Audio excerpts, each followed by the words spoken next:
L'Assemblée, Hélène Conway-Mouret interpelle la ministre sur le Groenland. Une question stratégique, des enjeux géopolitiques lourds et des réponses qui engagent la France. N'hésitez pas à booster cette vidéo pour qu'elle remonte dans l'algorithme. Un like, un commentaire.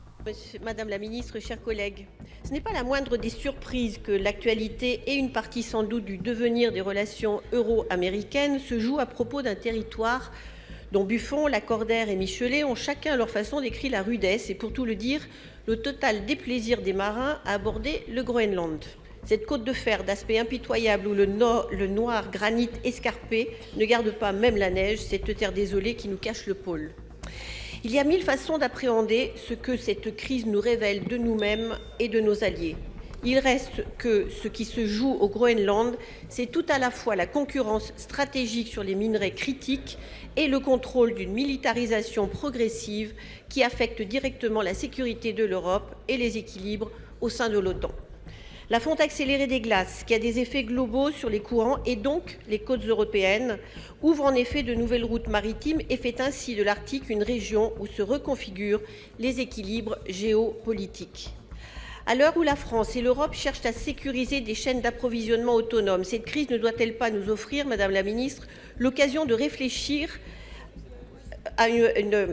l'occasion d'une réflexion européenne spécifique sur notre accès aux terres rares, accès essentiel pour notre transition énergétique dans des conditions compatibles avec les standards environnementaux et sociaux.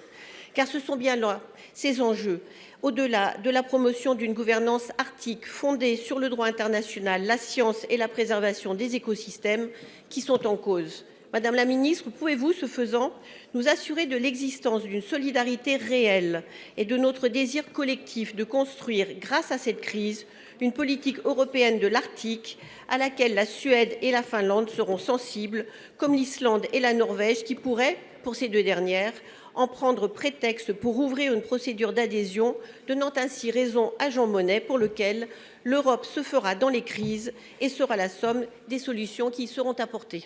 Merci Madame la sénatrice d'avoir rappelé les enjeux derrière la crise actuelle autour du Groenland. Vous avez raison, les enjeux sont stratégiques, la souveraineté est européenne et groenlandaise et danoise et l'engagement de la France est total.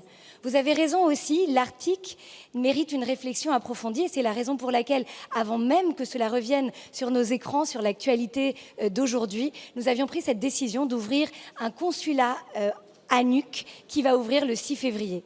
C'était une décision antérieure à la crise actuelle et c'était une décision qui était justement portée par ces enjeux stratégiques et vous connaissez notre attachement et l'importance de notre réseau diplomatique et consulaire en la matière. Je connais votre engagement pour les Françaises et les Français de l'étranger. Alors oui, évidemment que cette crise doit nous permettre d'agir en Européens, évidemment que cette crise doit nous permettre d'apporter des réponses concertées. Nous préférerons toujours, nous l'avons dit, le président de la République l'a rappelé encore hier, nous préférerons toujours le dialogue à la force, nous préférons toujours le respect au rapport de force, mais évidemment que lorsqu'il s'agit de défendre notre souveraineté, la souveraineté européenne, eh bien nous serons présents, nous serons au rendez-vous, notamment lorsqu'il s'agit de nos approvisionnements critiques. Je vous remercie. N'hésitez pas à partager votre avis en commentaire. Abonnez-vous, les prochains dossiers parlementaires arrivent.